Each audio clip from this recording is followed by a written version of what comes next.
Anyone that follows basketball knows the sport has put Indiana on the map. And through this, we have produced phenomenal opportunities for great athletes. But what happens after retirement, and how do you find your purpose after a lifetime of achievement? Maybe you've experienced something like this, or a life calling, or a life event that has clearly led you to your purpose. Today, we're sitting down with the 2013 Indiana Basketball Hall of Fame recipient, Vicki Hall. She is now at C.H. Douglas and Gray Wealth Management. We're going to have so much fun having this conversation. But first, I want to welcome you back to Everyday Business Leaders. I'm Melanie Ake, your host for the show, and we're coming to you from our new studio in Greenwood. It's produced by Joe Ake Studios Productions. We are thrilled to have you follow us, and we want you to join us as we connect and celebrate these remarkable business leaders from our very own community. Remember, they're helping us to remind us and redefine the way we think and grow. Subscribe to our channel and turn your notifications on so you never miss one of our episodes. Are you ready to meet the Indiana Basketball Hall of Fame recipient? I am. Let's go see what Vicki Hall has to say about her life today.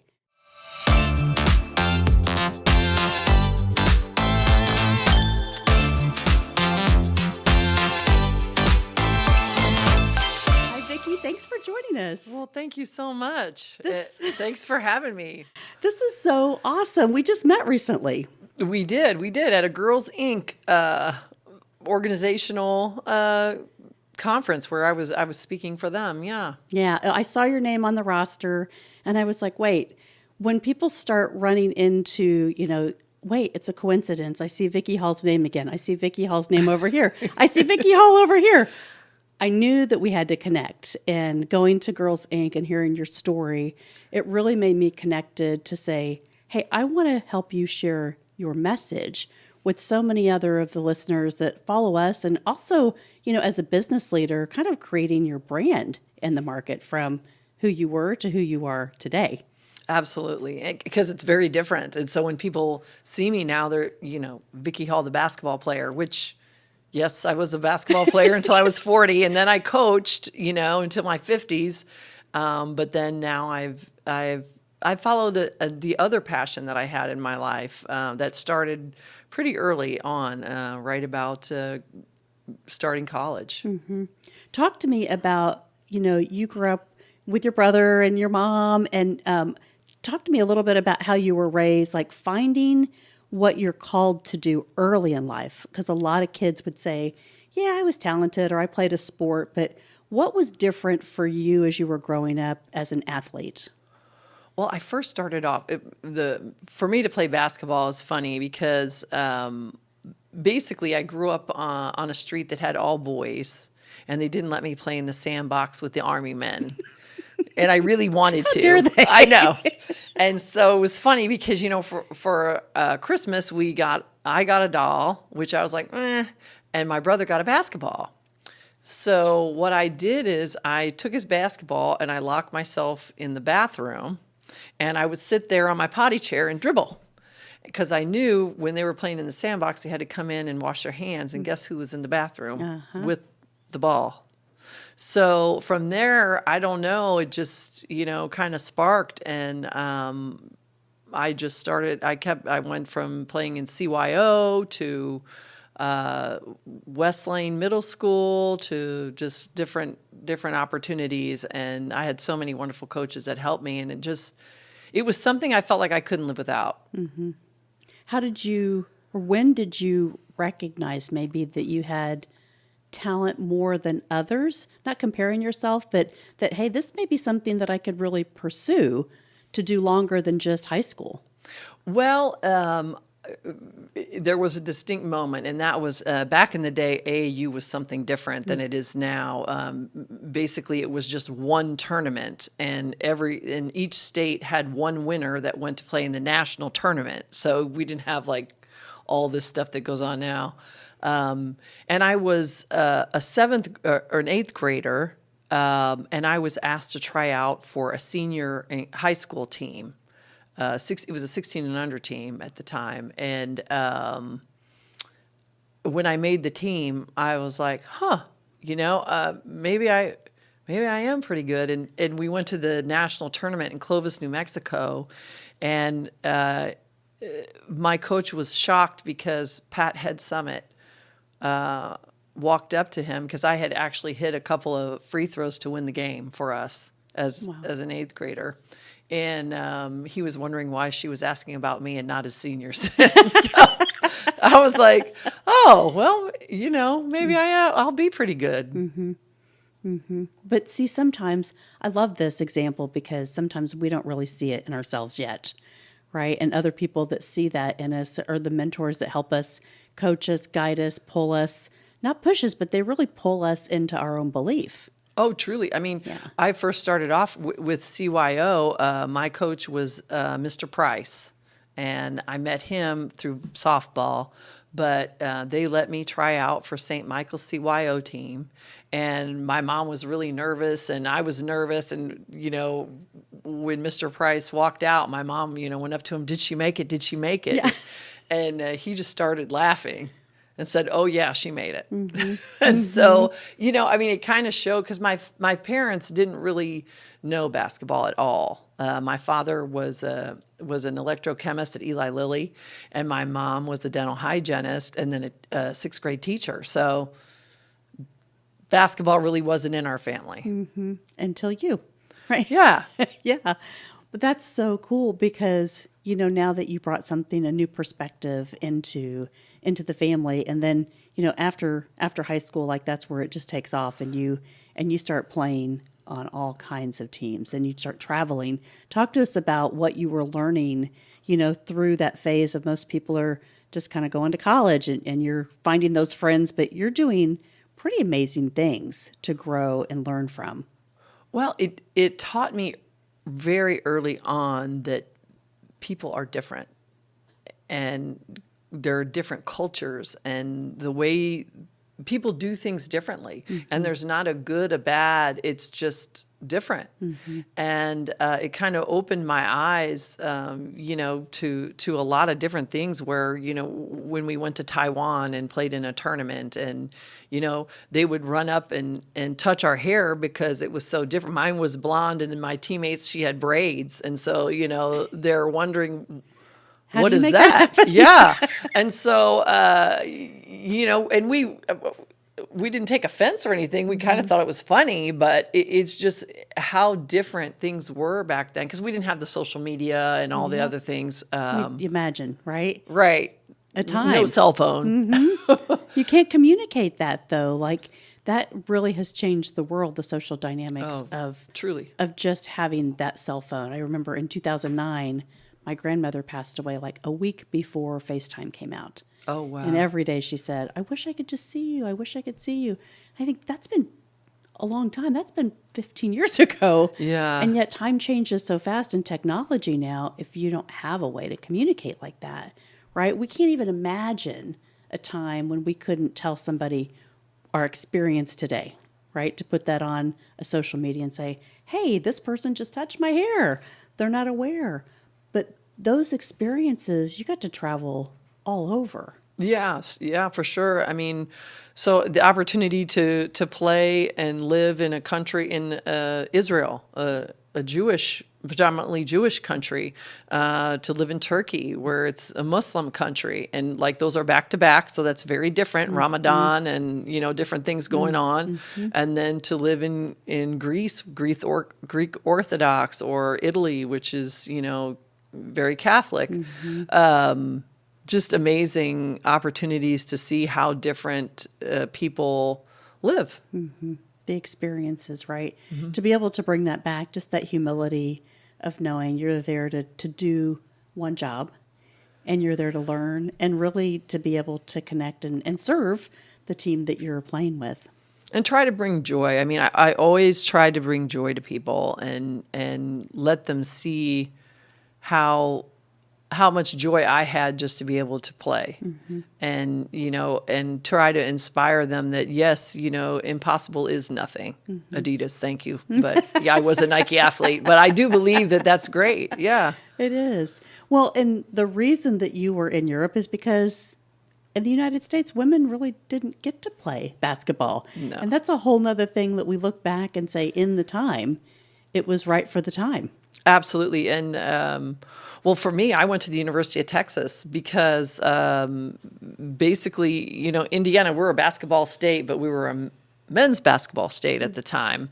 And that AAU team I was on, most of them went to Purdue, which that's put Purdue on the map. And, you had IU, which it took them a while to come along, but now they're doing great.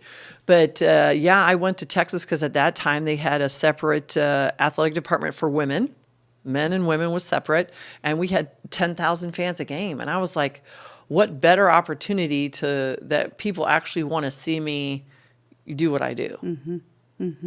What a confidence booster, right, then to come back and do the things that you did in the U.S. So as a coach, you transitioned out of kind of player to go to coach, and now you've got all this experience to say, I can really start to name my own game, if you will, to go to the places that you would want to add value to. Well, true. And yes, so when after college and going off into the pros, having to go play in Europe because we didn't have the opportunity to play.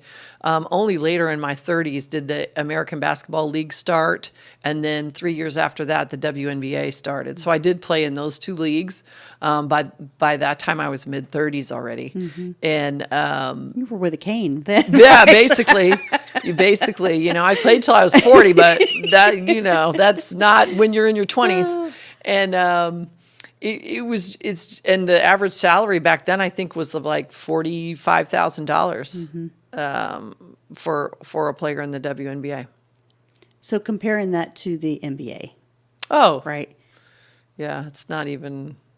It's not even fair. They talk about women are 83 cents on the dollar today, and I know that because of now I'm in finance. But that's like maybe 2 cents of the dollar, even if that. So yeah, And it's so hard, the perspective of people of today that are coming up to say, oh, well, that's just available to everyone, right? We're in the society that everything's fair, everything's available, but it hasn't always been that way. I think that's why, kind of people in their midlife, we fight so hard for the things that we believe in because we know that it's so important. absolutely. We talk about the finances. I love that of the perspective, right? In any field that women are still not earning as much as men, but especially in sports. And so maybe that's starting to change a little bit. However, there is an education that we need to be aware of because everything that we do, no matter if we're an athlete or in business, we have to start thinking about things that may happen to us that we need to plan for, right? Absolutely. And as a coach, I always talk to my players about this because, we all dream big and that's great. And I wanted my players to dream big because that's important. You want that. You'll never want to squelch anyone's dream. But at the same time, you always got to have a plan B and even a C. And so when our players would come on campus and decide if they wanted to come to our university or not, I knew that a lot of times they would change their major anyway. And so what I would do is pair them with, they say, okay, I want to be a nurse. Okay, so we had a program where we would pair our student athlete with somebody that's in that field so they actually could shadow and learn and do what they do, because if you want to be a nurse and you don't like blood, that's probably not going to last very long, right? But you don't really know until you're there. And so I always wanted to let them know that, yes, you can be a great basketball player, but I want you to have this too. Jamal Sylvester, he went to Ball State and he was kind of the basketball player of the day too, back in the 90s. And he always says it's about being a student athlete. Absolutely. So you have to be the student first. Yes. And that's so important as kids today are coming up and saying, oh, well, it looks so glamorous, right? It looks so glamorous. You get all this money and you get to do what you love, yet you really have to put in the work to be able to be a full, successful life. Well, yeah, and it's about 0.02%. of the population that will get to that point. And then to the very pinnacle of that, it's probably 0.002% to be that pinnacle, like a Caitlin Clark who's making $20 million. No one would have ever imagined a woman would make $20 million in endorsement. And that's just one company. So, wow, that's phenomenal. And I'm so excited for women now and in this opportunity. You always have to be prepared. And I mean, to be successful in life, I really believe that you have to just be a lifelong learner.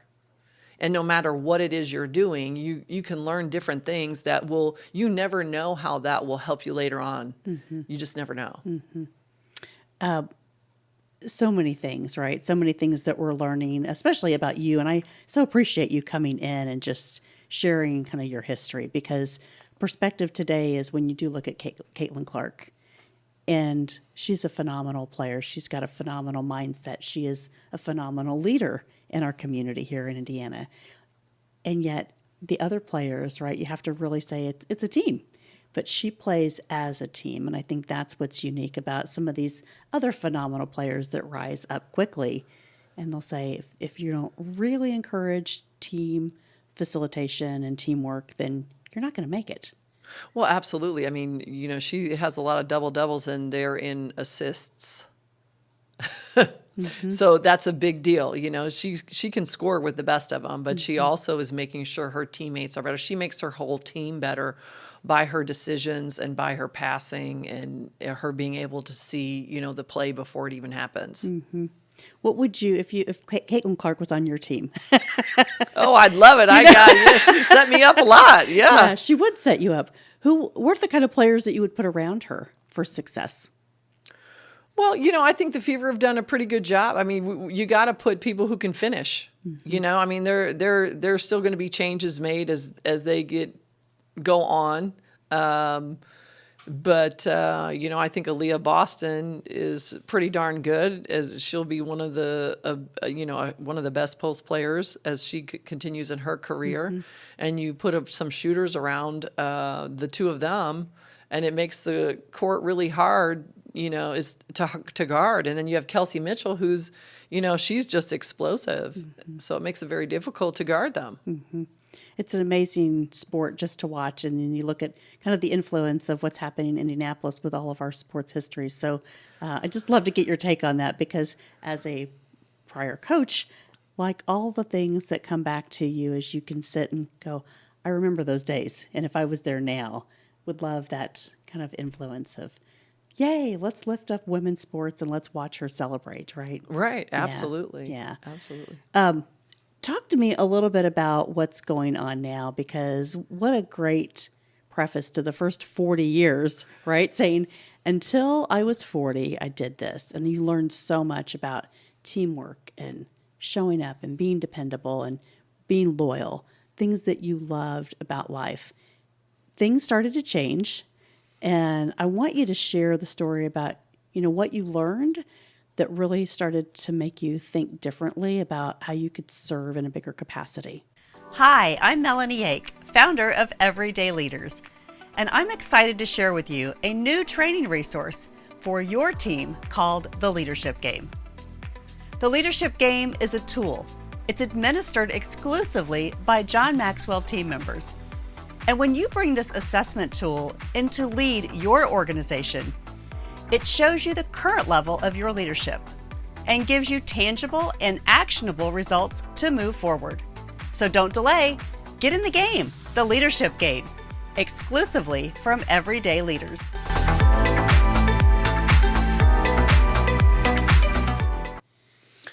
You mean from moving from coach after playing and then coaching? Okay, so 40 I finished playing, 50 I was around 50, early 50s I finished coaching, and I was back home in Indiana. Tee up the music. Yeah, my mom's still here, and her health hasn't been as good, and so I was so fortunate to travel the world for like 30 plus years, and she has given me so much. I would not be the person without this woman. I mean, I owe her everything. And I just thought, it's time for me to give back. And so that's what really it gets my, I get emotional about that anyway, because it was a hard decision. I mean, I love basketball, but I love my mom more. Mm-hmm. And so at that point, I just decided, well, I want to make sure I'm here for her the way she was for me. And so then I started to think, well, what can I do? What else can I do? Basketball, my whole identity had been Vicki Hall, the basketball player. Mm-hmm. And, well, unfortunately, our family suffered a big loss in my senior year of high school. My father passed away. And all the finances he was handling all of our finances, and my mom didn't really know much about what was going on. And once he passed away, they all went into her hands. And, unfortunately, there were a couple people there, advising her some really not great things. Mm-hmm. And she made some mistakes by being led in the wrong direction. And I just said, that will never be me, mm-hmm. not again. And so when I was in Europe, I mean, you practice 3 to 5 hours a day. So what else are you doing? So I started to learn about the markets. And so I taught myself, self-taught, did some little courses here and there, and then started to invest my own funds. Mm-hmm. So doing that built your confidence. Right. Oh, yeah. Just like playing basketball in the bathroom. Absolutely. Absolutely. And, when you lose some money and it's yours, mm-hmm. You remember that. Mm-hmm. And so you make mistakes. But, I was like, well, if I'm going to make a mistake, I'm going to make it. So I did. And, I learned some things the hard way. Other things I learned, because I learned them correctly the first time through the books and everything. But yeah, and then I just, I basically managed my my portfolio my entire career, except for when I was a head coach. Mm-hmm. So, and then that helped you really to even help your mom further, because sometimes you don't know what you're learning along the way, right? So when you say I had some time, I was curious, you started to do things to kind of help you get more confident in, especially finances. Who doesn't want to be better at finances? But then you're able to really put things together for other people. Absolutely. To the point where you can see where those gaps are and kind of see what players need to be on the court. You now see what plays you need to make to have a better opportunity to win in your finances. Absolutely. And I really wanted to make sure that when I decided to get into the financial industry, to help women like my mom.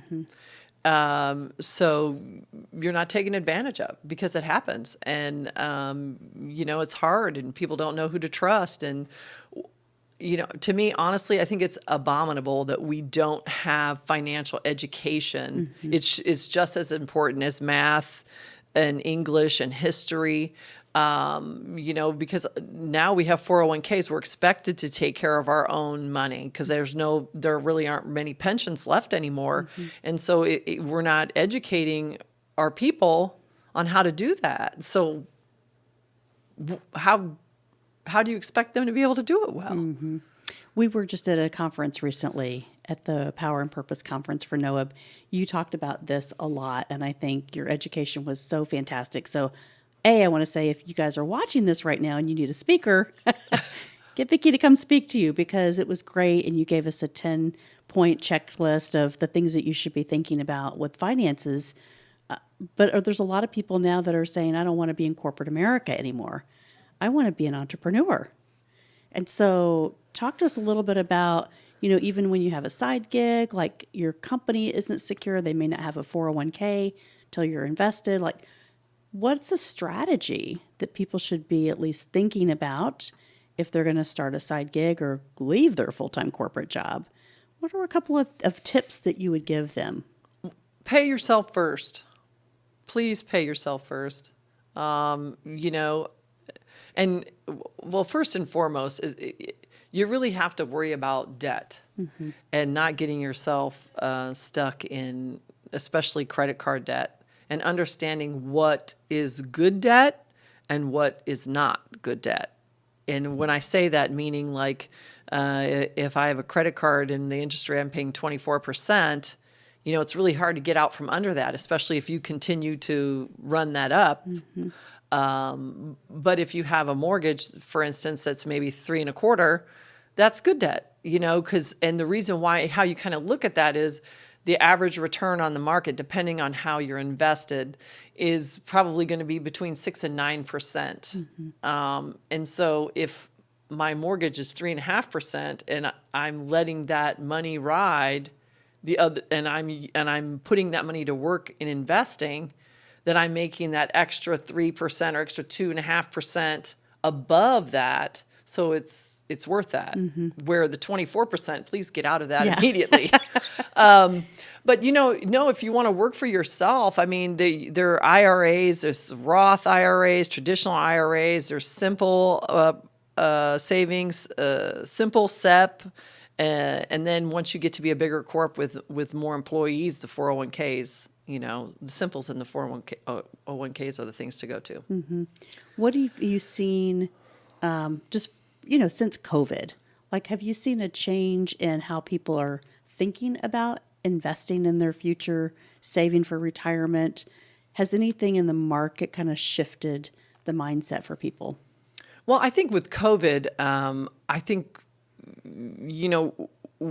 with the extra money that we got from the government, I think it made everybody breathe a little easier. And oh wow, what do I look at all this and the loans that were available.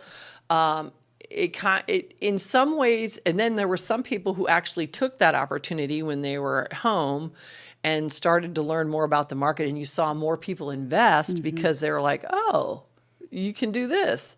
So there are two groups that kind of went two ways, and then there's other third that kind of just stayed in the middle and didn't do anything. And so yes, you can kind of see some differences.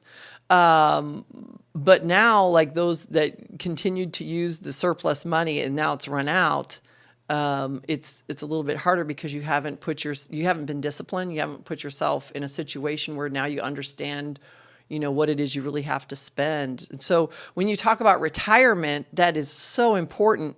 But one of the things that people leave out is it's really important to know how much you spend. So a good way to start is just by starting a budget, right? Dave Ramsey always talks about, hey, the baby steps of what you really need to do. So remind us, like, if somebody's watching right now and says, hey, I'm not really good at this and I've got lots of credit card debt. Well, what's the first few steps that you recommend for them to do? Well, sit down and go over your statements and understand, where's your money going? You probably, I would guarantee most people have a lot of recurring charges on their credit cards that they don't even realize are there because they haven't checked it. And that right there could save you a couple hundred or thousands of dollars, depending, a year, easily. Then start to understand, the difference between wants and needs. Like, what do I really want? What do I really need? I mean, how is this? Can I live without it? And kind of moving in that direction.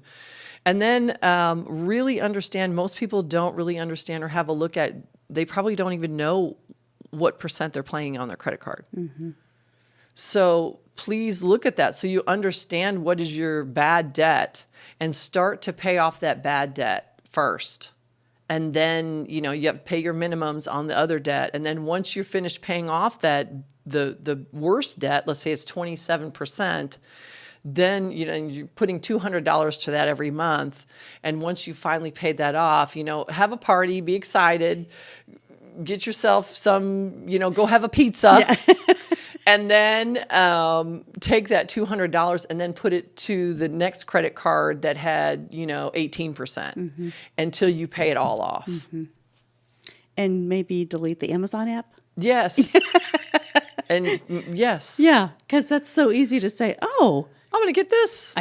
Amazon will deliver it today, right? And DoorDash. I mean. Oh my gosh. Yeah, the fees on DoorDash and Uber Eats. I mean, all these things, it makes our life easier. It truly does, but it's at a cost. Yeah, it is. I think if you if you really look at, and you said if I just drove to that place and got it myself versus the fees that are, and the tips, like everybody wants a tip today, right? Everybody wants a tip for just taking your transaction. And I'm like, really? What did you do for me? You work here, right? You get paid. But it is really a change in mindset, especially since COVID, that every transaction says, let's give a tip for that. So I think service, it comes back to if you are servicing someone, right? If you provide a great service, of course, there's a grateful tip along with it. But these agencies now, I mean, it is all run into the cost. And if you're not really looking and paying attention to it, you're like $38 for a McDonald's sandwich from DoorDash. Yeah. But it happens. Yep. Yeah. Absolutely. It sure does. It's crazy. Talk to us about what you're doing. I know you're at CH Douglas, and a little bit about why you joined that group, and talk to us a little bit about how we can connect with you, the things that you're excited about helping other people with. Well, I started off at Fidelity, and I got licensed through Fidelity, and then I started to understand a little bit more about the difference between fiduciary responsibility to your broker versus fiduciary responsibility to your client. So it brought back memories of my mom. Yes. And I wanted to be a part of a place that my fiduciary responsibility was to the client. And when I say fiduciary responsibility, it means that I have to do what's best.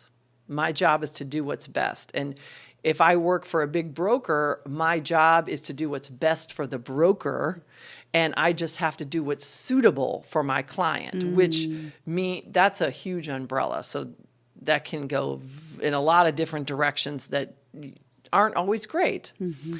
And then in a registered investment advisory firm, your fiduciary responsibility is to the client. Mm-hmm. So my job is to make sure I give you the best possible advice that we have.